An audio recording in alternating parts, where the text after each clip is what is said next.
আফগানিস্তানে একটা যুদ্ধের সময় পিটিএসডি হওয়ার কারণে এই স্পেশাল এজেন্টকে নিজের চাকরি ছাড়তে হয়েছিল, কিন্তু পরে তাকে এমন একটি কাজ করতে হয় যেখানে তাকে একটা দেশের রাজার মুখোমুখি হতে হয়। আসলে পুরো ব্যাপারটা শুরু হয় ইলিয়াস নামের এক মানুষকে নিয়ে, যে এখনকার সময় স্বাভাবিক জীবনযাপন করছিল, কিন্তু আগে সে স্পেশাল ফোর্সে কাজ করত। আফগানিস্তানে একটা অপারেশন চলাকালীন খুব বিপজ্জনক অবস্থায় পড়ার কারণে সে পিটিএসডি মানে পোস্ট ট্রমাটিক স্ট্রেস ডিসঅর্ডার আক্রান্ত হয়ে যায়। এই কারণে সে নিজের কাজ চালিয়ে যেতে পারে না এবং তাকে নিজের জব ছাড়তে হয়। এসবের পর ইলিয়াস বাড়িতে ফিরে আসে, কিন্তু সময়ের সাথে সাথে তার অবস্থা আরো খারাপ হতে থাকে। মূলত ইলিয়াসের এখন হ্যালুসিনেশন শুরু হয়ে গেছে। সে এখন অদ্ভুত কণ্ঠস্বর শুনতে পায়, যেন তার আশেপাশে কেউ কথা বলছে, কিন্তু তার প্রতিবেশী তো অনেক আগে বাড়ি ছেড়ে চলে গিয়েছিল। তাহলে এসব শোনার কারণ কি?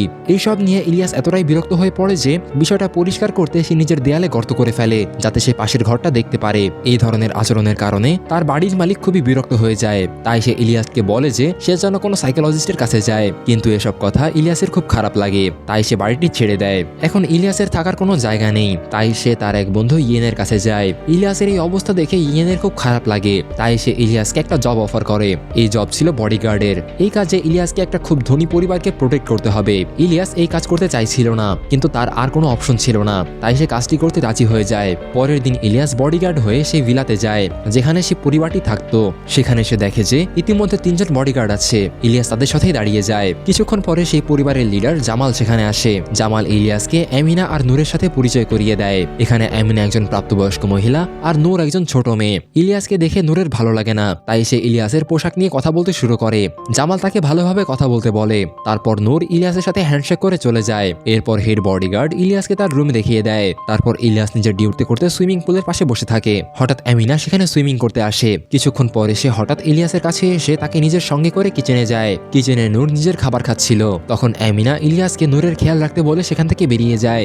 আমিনা বের হতেই নূর একটা মাংসের টুকরো কাগজে করে নিয়ে দৌড়ে যায়। এটা দেখে ইলিয়াস তার পেছনে পেছনে যায়। কিছুক্ষণ পরে সে দেখে যে নূর একটা কুকুরকে সেই মাংসটি খাওয়াচ্ছে। এটা দেখে ইলিয়াসের মনে হয় নূর সত্যি একজন ভালো মেয়ে। হঠাৎ ইলিয়াস লক্ষ্য করে যে দুজন বডিগার্ড অদ্ভুতভাবে কথা বলছে। এটা দেখে ইলিয়াসের স্ট্রেস লেভেল বেড়ে যায় এবং সে সাথে সাথে ইয়েনকে কল করে। ইয়েনেরও ওই বডিগার্ড সম্পর্কে বেশি কিছু জানা ছিল না, তাই ইলিয়াস আরো বেশি চিন্তিত হয়ে পড়ে। তবে ইয়েন ইলিয়াসকে বোঝায় যে এই জায়গা কোনো যুদ্ধক্ষেত্র নয়, তাই যদি তার কোনো কিছু সন্দেহজনক মনে হয় তাহলে সে যেন সরাসরি পুলিশকে কল করে, নিজে থেকে যেন হ্যান্ডেল করতে না যায়। পরের দিন ইলিয়াস কিছু ডেলিভারিজ নিতে বাড়ির বাইরে যায়। হঠাৎ নূর নিজের সাইকেল নিয়ে দ্রুত বেরিয়ে আসে। কিছু দূর যাওয়ার পরে নূর আর ইলিয়াস দেখে যে দুজন কালো পোশাক পরার লোক তাদের বাইক নিয়ে তাদের দিকে আসছে। এটা দেখে ইলিয়াস নিচে বসে পড়ে এবং এমন ভান করতে শুরু করে যেন সে গান বের করতে চলেছে। এটা দেখে ওই দুই বাইকার কিছু না করে সেখান থেকে চলে যায়, কিন্তু ইলিয়াস লক্ষ্য করে যে তাদের হাতে ডায়মন্ড শেপের একটা ট্যাটু ছিল। এই ঘটনা জামালের কানে পৌঁছায়। এরপর সে সব বডিগার্ডদের অর্ডার দেয় যেন আমিনা আর নূরকে কোথাও বাইরে যেতে না দেওয়া হয়। ইলিয়াস বুঝতে পারছিল না যে জামাল কেন তাদের এত প্রোটেক্ট করছে, তবে এসব ব্যাপারে ইলিয়াসের কোনো আগ্রহ ছিল না, তাই সে এই ব্যাপারে কোনো নাক গলায় না। পরে ইলিয়াস যখন হেড গার্ডের সাথে এসব বিষয়ে আলোচনা করে তখন হেড গার্ড তাকে প্রোটেকশনের জন্য একটা বন্দুক দিয়ে দেয়। রাতে ইলিয়াসের ঘুম আসে না। তখন সে বাইরে বাতাস খেতে এলে সে দেখে যে নূর নিজের টেলিস্কোপ দিয়ে আকাশ দেখছে।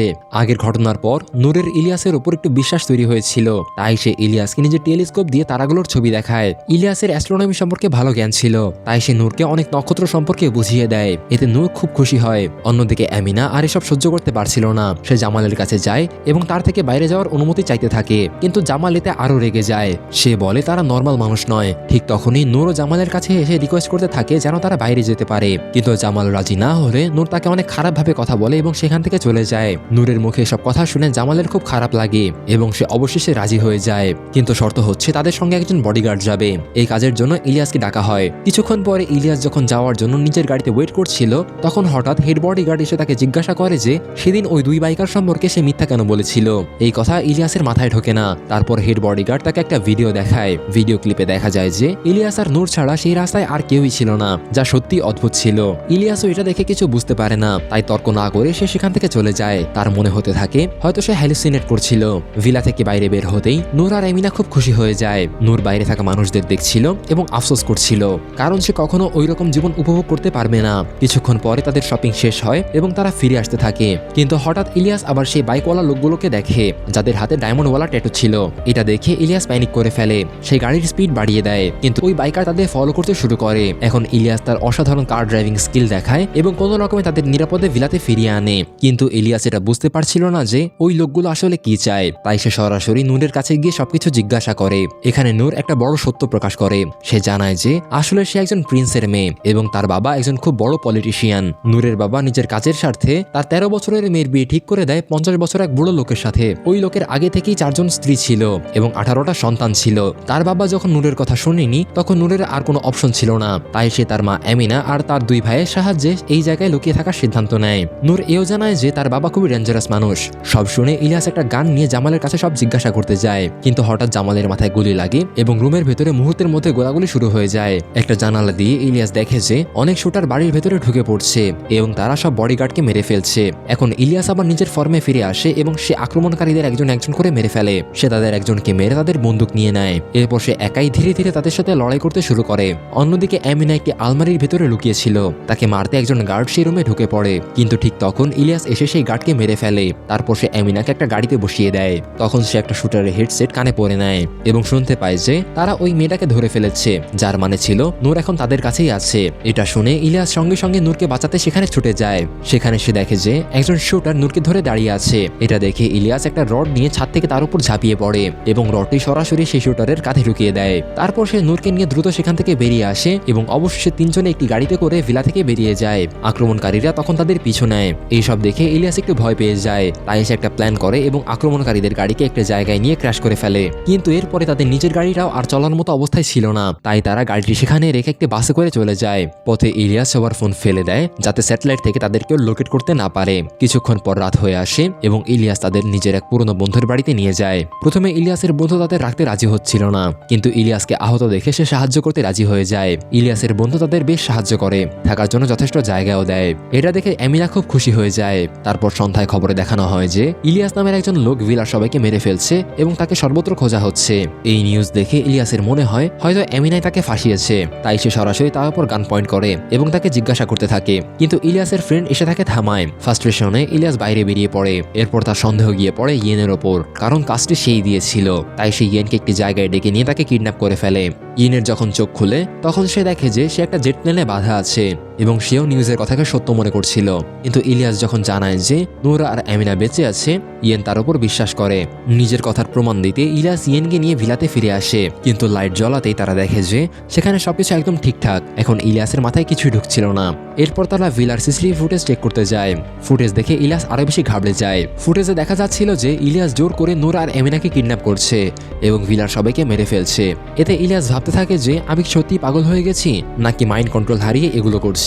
সে সব ভাবছিল, ঠিক তখনই ইয়েন ফুটেজে কিছু গড়বড় খুঁজে পায়। সে ফুটেজটিকে স্লো করে দেখে এক জায়গায় দেখা যায় যে একজন মানুষকে একটা কুকুর কামড়াচ্ছে।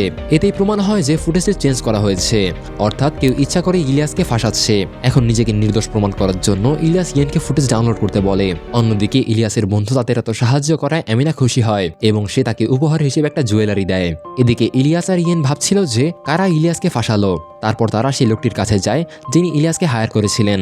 তারা তাকে টর্চার করে, কিন্তু সে কিছু বলে না। কিন্তু ইলিয়াস যখন তার শরীরে হট আয়রন ছোঁয়ায় তখন সে সব বলে দেয়। সে জানায় যে নূরের বাবা যখন জানতে পারে যে নূর ফ্রান্সে আছে, তখন তিনি একটা অর্গানাইজেশনের সাহায্য নেন। সে নিজেও সেই অর্গানাইজেশনের হয়ে কাজ করে। নূরের বাবা অর্গানাইজেশনকে হুমকি দেয় যে নূরকে না পেলে আমি তোমাদের কাছ থেকে কোনো ওয়েপেন কিনবো না। এই কারণে অর্গানাইজেশনের ওপরে প্রচন্ড চাপ পড়ে। ইলিয়াস যখন অর্গানাইজেশনের নাম জানতে চায়, সে কিছু বলে না, শুধু দেয়ালের দিকে তাকিয়ে থাকে। ইলিয়াস তখন দেয়ালে একটা ক্যামেরা দেখে, অর্থাৎ তাদের লোকেশন ইতিমধ্যে ট্র্যাক হয়ে গেছে। তাই ইলিয়াস ইয়েনকে বাইরে পাঠায় এবং লোকটিকে মেরে ফেলে। ইয়েন বাইরে বেরোতেই দেখে যে ভাড়াটে সৈন্য বন্দুক নিয়ে এসে গেছে, কিন্তু ইয়েন তাদের মেরে ফেলে। সবশেষে ইলিয়াস ও ইয়েন আমিনা আর নূরের কাছে ফিরে গিয়ে বলে যে এখন তোমরা আর ফ্রান্সে থাকতে পারবে না। তখন ইয়েন জানায় যে তার কয়েকজন স্মাগলার ফ্রেন্ড আছে যারা তাদের বর্ডার পার করতে পারবে, তবে তার জন্য প্রচুর টাকা লাগবে। এটা শুনে আমিনা একটি ব্যাগ খুলে এবং সেখানে অনেক ক্যাশ আর প্রচুর ক্রিপ্টোকারেন্সি ছিল, অর্থাৎ তাদের টাকা সমস্যা পুরোপুরি মিটে গেছে। তাছাড়া ইয়েন আগেই তাদের ফেক পাসপোর্ট তৈরি করে রেখেছিল। তারপর সবাই তাদের গাড়ি নিয়ে যাত্রা শুরু করে। পথে হঠাৎ ইলিয়াসের মনে হয় যে হয়তো একটা গাড়ি তাদের ফলো করছে, কিন্তু কিছুক্ষণ পরে সেই গাড়ি তাদের সামনে দিয়ে বেরিয়ে যায় এবং তখন ইলিয়াস খুব বেশি ক্লান্ত হয়ে পড়েছিল। এই কারণে তারা সবাই ব্রেক নেওয়ার জন্য একটি রেস্টুরেন্টে থামে। সেখানে ইলিয়াসের নজর পড়ে এক মানুষের উপর যে তার হাত চেপে ধরেছিল। কিছুক্ষণ পরে সেই মানুষটা বাইরে গেল। ইলিয়াসও তার পেছনে পেছনে যেতে লাগলো। সে দেখতে পায় যে ওই মানুষটি সেই গাড়ি থেকে এসেছে যেটাকে সে রাস্তায় পেছনে রেখেছিল। এখন আর দেরি না করে ইলিয়াস সেই গাড়ির ভেতরে ঢুকে যায়। ভেতরে ঢুকেই সে সেখানে থাকা সব মানুষকে মারাত্মকভাবে মারতে শুরু করে। সবাইকে মারার পর সে ওই লোকটার হাত চেক করলো যে তার হাত লুকিয়ে রেখেছিল। এখানে সে দেখতে পায় যে ওই লোকটির হাতে সেই একই কুকুরের কাটার চিহ্ন আছে যেটা সে ফুটেজে দেখেছিল। যাই হোক, কিছুক্ষণ পরে তারা আবার ট্রাভেল করতে শুরু করে এবং কিছু দূর যাওয়ার পরে বর্ডারের কাছে পৌঁছে যায়। বর্ডার ক্রস করার জন্য তাদের একটা ট্রাকের হিডেন কম্পার্টমেন্টে যেতে হবে, কিন্তু নূরের ক্লাস্ট্রোফোবিয়া ছিল যার কারণে সে খুব ভয় পাচ্ছিল। কিন্তু ইলিয়াস তাকে বোঝায় এবং শেষ পর্যন্ত তারা সেই কম্পার্টমেন্টে ঢুকে বর্ডার ক্রস করার জন্য রওনা দেয়। কিছুক্ষণ পর ট্রাকটি হঠাৎ থেমে যায়। ইলিয়াসের মনে হয় হয়তো একটা রুটিন চেকআপ হবে, কিন্তু হঠাৎ সে সিক্রেট কম্পার্টমেন্টের দরজাও খুলে যায় এবং বাইরে থেকে ফায়ারিং শুরু হয়।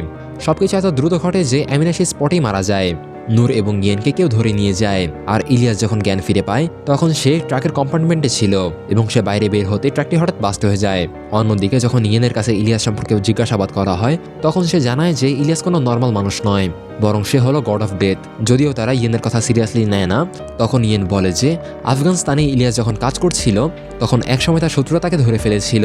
সেই সময় ইলিয়াস তার ফ্রেন্ডের জীবন বাঁচানোর জন্য সারেন্ডার করেছিল। এর 1 মাস পর ইলিয়াস আবার তাদের কাছে ফিরে আসে, কিন্তু সেই 1 মাসে তার সাথে কি কি ঘটেছিল কেউ জানে না। ইয়েন বলে যে তারা ইলিয়াসের সাথে যা করেছে তা আবার তার রক্ত গরম করে দিয়েছে।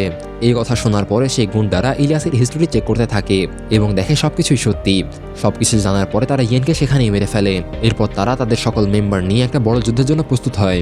অন্যদিকে ইলিয়াস তার এক ফ্রেন্ডের সাহায্যে নূরের ঘর খুঁজে বের করে এবং প্যারাশুটের সাহায্যে সেখানে যাওয়ার সিদ্ধান্ত নেয়। তার ফ্রেন্ড একটা জেট প্লেনের সাহায্যে তাকে নূরের বাড়ির বিল্ডিং এর উপর নিয়ে যায়, যেখানে সে কিছুক্ষণ পরে প্যারাশুটের সাহায্যে তার বাড়িতে পৌঁছে যায়। তখন সে সবার আগে নিজের গান অ্যাসেম্বল করে এবং নাইট গগলস পরে নেয়, আর বিল্ডিং এর ভেতরে ঢুকতেই সেখানে লাগানো সিসিটিভি ক্যামেরাগুলো নষ্ট করে দেয়।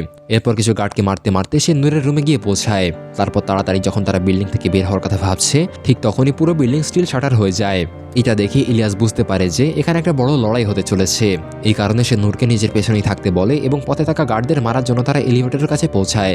তখন হঠাৎ নূরের মনে পড়ে যে তারা তার বাবার রুম দিয়ে বের হতে পারবে। এরপর ইলিয়াস নূরের দেখানো ডিরেকশনে এগোতে শুরু করে। এবার গার্ডদের মারতে মারতে ইলিয়াস একটা মিউজিয়ামের মতো রুমে পৌঁছায়, যেখানে অনেক দামি জিনিসপত্র রাখা ছিল। ঠিক তখনই অনেক শুটার তাদের অনুসরণ করতে করতে সেখানে চলে আসে। তখন ইলিয়াস একটা গ্রেনেড তাদের দিকে ছুড়ে দেয় যাতে তারা সবাই একসঙ্গে মারা যায়। এরপর আবার ইলিয়াস এবং নূর এলিভেটরে পৌঁছে যায় এবং তারা নূরের বাবার ফ্লোরে যেতে থাকে। এলিভেটরে লাগানো থাকা সার্ভেইলেন্স স্ক্রিন থেকে ইলিয়াস দেখে যে বাইরে 3 জন গার্ড আছে, তাই সে 3 জন গার্ডকে এলিভেটরের ভেতর থেকেই শুট করে দেয়। এরপর সে একটা লাইটারের সাহায্যে ফায়ার এক্সটিংগুইশার সিস্টেম চালু করে দেয় এবং নূরকে সেখানে বসিয়ে রেখে নিজে বাইরে লড়াই করতে যায় এবং কিছুক্ষণের মধ্যে সেখানে থাকা সব গুন্ডাদের মেরে ফেলে। এরপর যখন সে আবার নূরের কাছে ফিরে আসছিল তখন হঠাৎ একজন লোক তাদের পেছন থেকে আক্রমণ করে। এখন তাদের দুজনের মধ্যে লড়াই শুরু হয়। হঠাৎ ইলিয়াস সেই লোকটির নিচে চাপা পড়ে যায়। এরা দেখে নূর সামনে থেকে একটা ছুরি তুলে সেই লোকটির উপর আক্রমণ করে, এতে ইলিয়াস বেঁচে যায়। এরপরে সে নূরকে নিয়ে সেখান থেকে দৌড়ে পালিয়ে যায়। কিছুক্ষণ পর তারা নূরের বাবার রুমে পৌঁছে যায়। এখন ইলিয়াস চাইছিল সে নূরের বাবাকেও মেরে ফেলবে, কিন্তু নূর তাকে বোঝায় যে এটা করলে তাদের পেছনে অনেক লোক পড়ে যাবে।